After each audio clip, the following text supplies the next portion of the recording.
कैसे हैं आप लोग।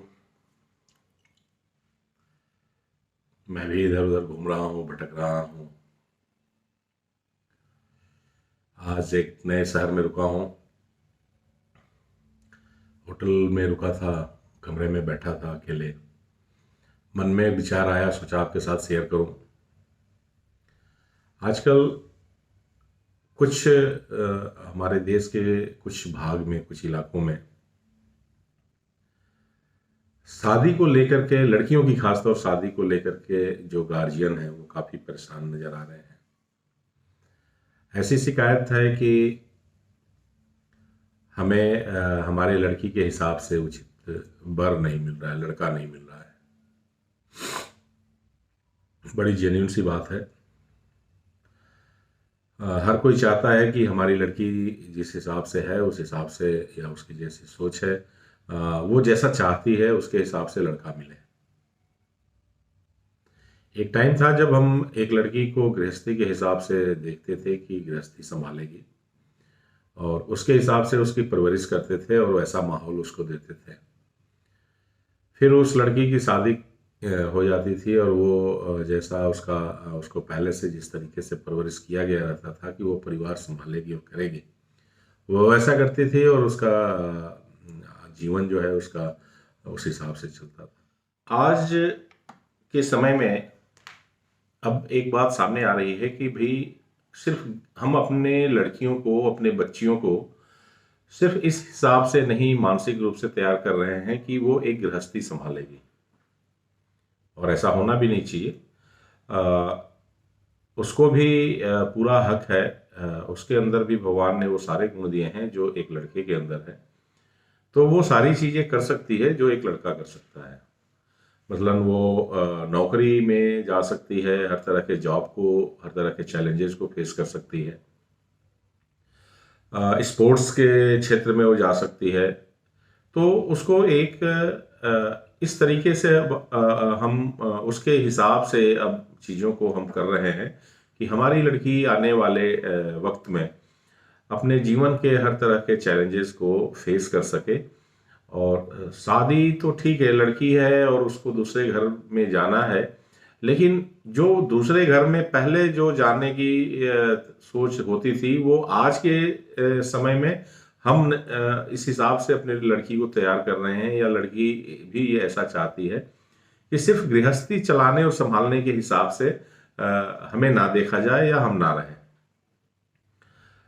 विकास की ये प्रक्रिया है, और इसमें ये स्वाभाविक बात है कि ऐसा होना था और वैसा हो रहा है।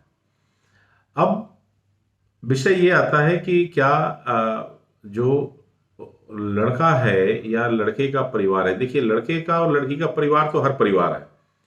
पहले कौन लड़की देने वाला बनता है और पहले कौन लड़की लेने वाला बनता है, लड़की को अपने यहाँ लाने वाला बनता है, ये विषय समय के हिसाब से थोड़ा आगे पीछे रहता है, लेकिन ये चीज सबके साथ।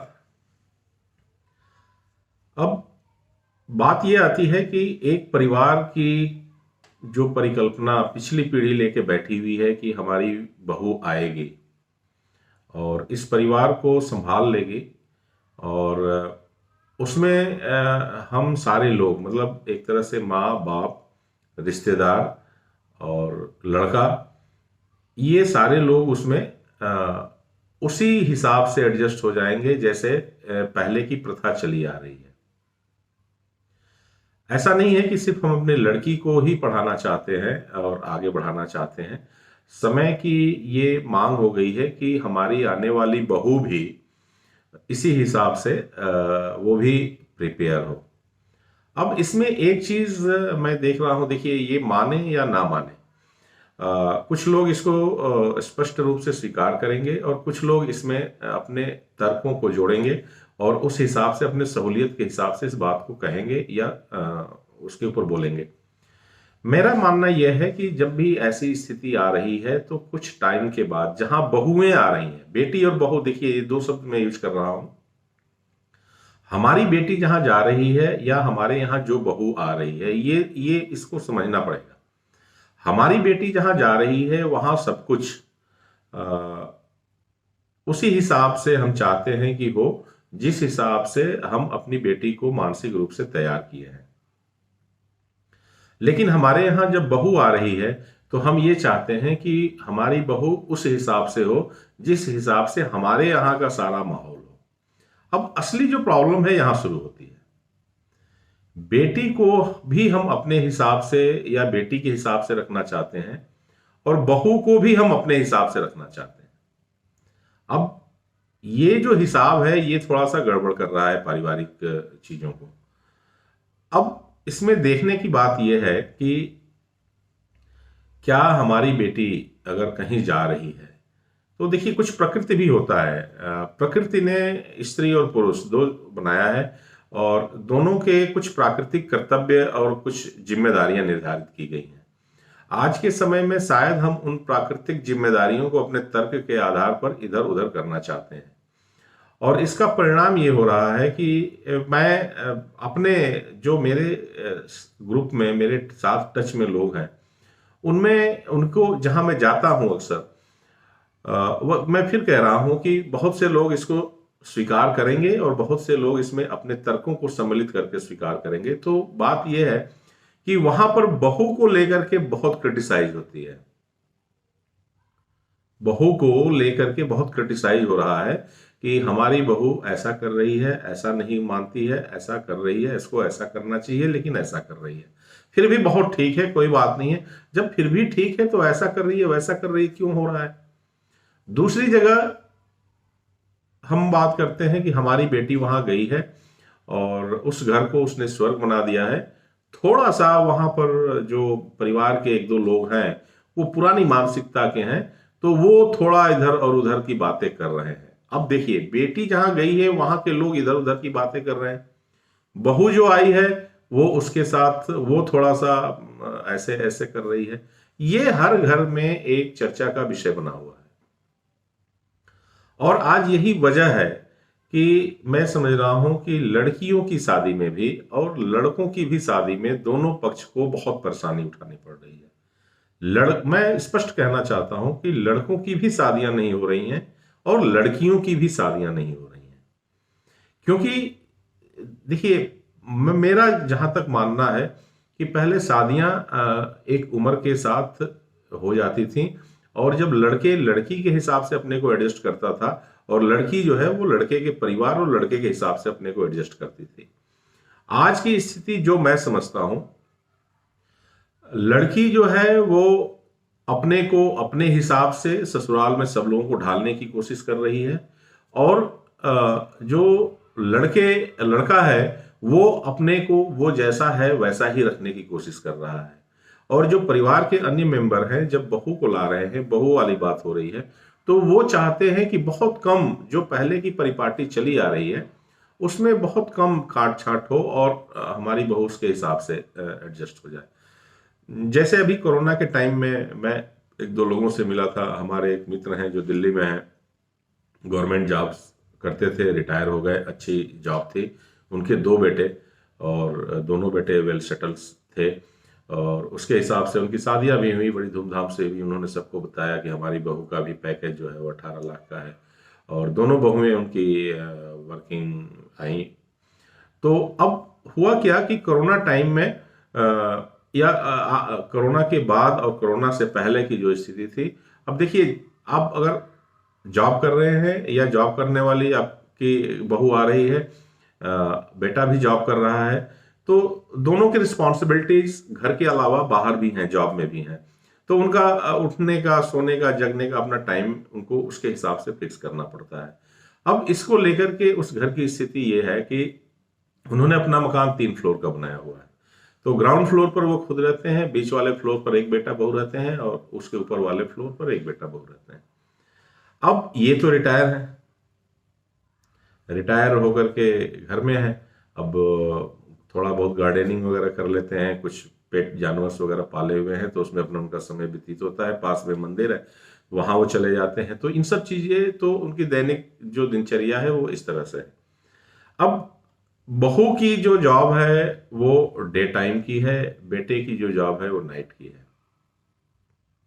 देखिए दोनों का अच्छा पैकेज है, दोनों बहुत बढ़िया कमा रहे हैं, लेकिन प्रॉब्लम है कि दोनों का जो वर्किंग टाइम है वो अलग अलग है।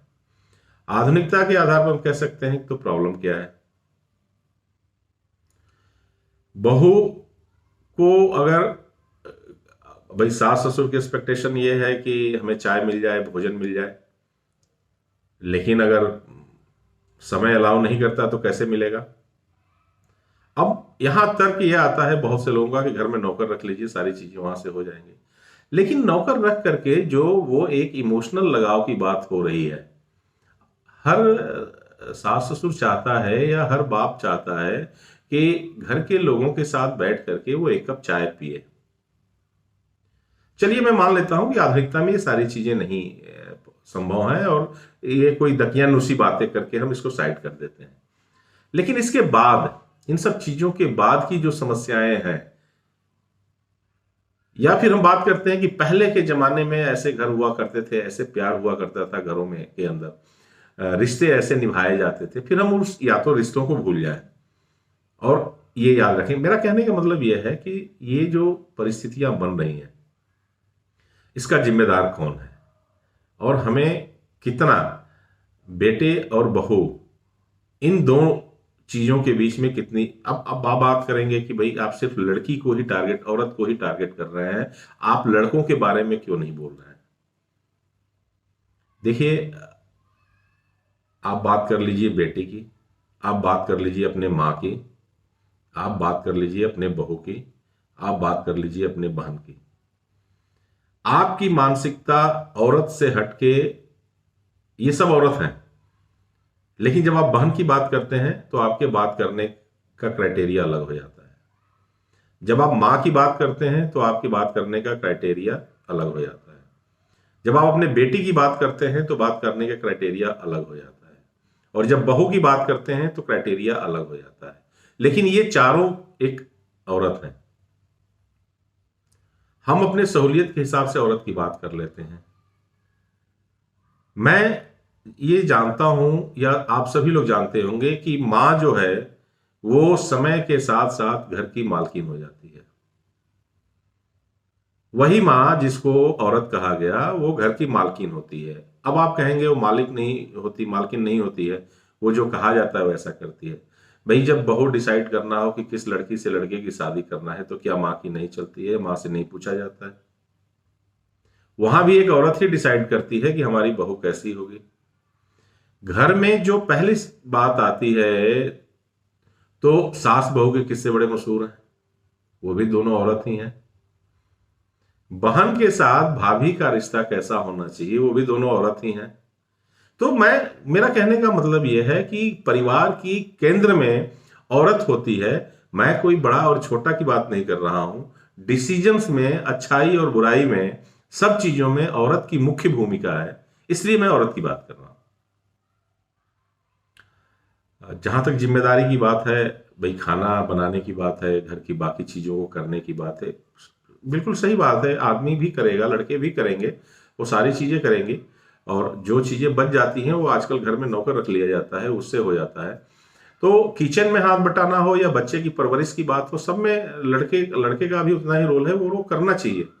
लेकिन घर की एक जो रीढ़ की हड्डी है, जिसको लेकर के, जिसके ऊपर कोई चर्चा नहीं करता, उसको इधर उधर की बातें करके टाल जाता है, वो है एक औरत, एक बहू, एक बेटी, एक मां की परिभाषा को कैसे समय के हिसाब से हम बदल रहे हैं। ये विषय जो है, इसके ऊपर सबको बड़ा सीरियसली सोचना पड़ेगा। नहीं तो आज हमारे शास्त्र कहते हैं कि 19 साल के बाद लड़कियों की शादी हो जानी चाहिए। चलिए मैं कहता हूं कि 19 साल में नहीं होनी चाहिए, 20, 21, 22, 23 तक हो जानी चाहिए। हमारे ऐसे बहुत से मित्र हैं जिनकी बेटियां 30 साल से ऊपर की हो चुकी हैं और अभी वो शादी, अगर उनसे मैं बात करूं तो वो कहेंगे कि मैं अभी नहीं कर रहा क्योंकि ऐसा ऐसा। हकीकत यह है कि उनको उनके हिसाब से लड़का ही नहीं मिल रहा है भाई, और समय बीतता जा रहा है। और लड़कों की शादी के बारे में हमारा शास्त्र कहता है कि 25 साल से के बाद लड़कों की शादी कर देनी चाहिए। चलिए 25, 26, 27, 28, अरे उनको भी लड़कियां नहीं मिल रही हैं। वो तो कह रहे हैं कि हम ये कर रहे हैं, ये कर रहे हैं, ये कर रहे हैं, और वो अनमैच्ड शादियों की वजह से और ये सब सारी चीजों की वजह से उनकी भी शादियां नहीं हो रही हैं। मैं कोई बेटी वाला या बेटा वाला बन के बात नहीं कर रहा हूं, मैं एक समाज का जिम्मेदार नागरिक होने की वजह से बात कर रहा हूं। मेरी बेटी ही है और मेरा बेटा भी है।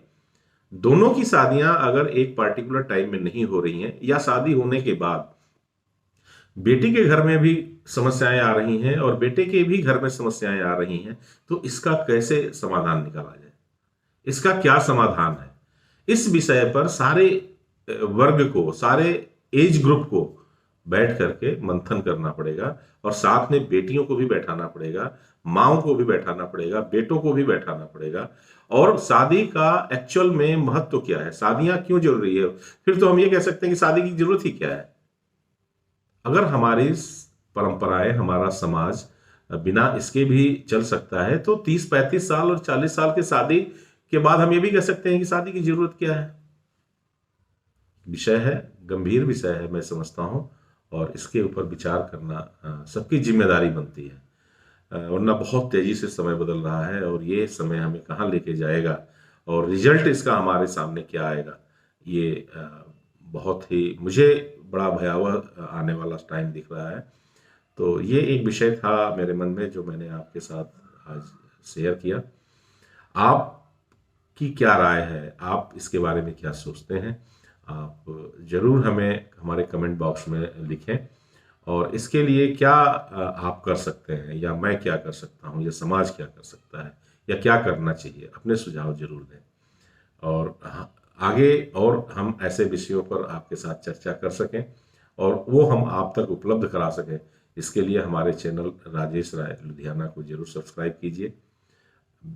और इसकी इंफॉर्मेशन आपको टाइम पर मिल जाए, इसके लिए बेल आइकन भी जरूर क्लिक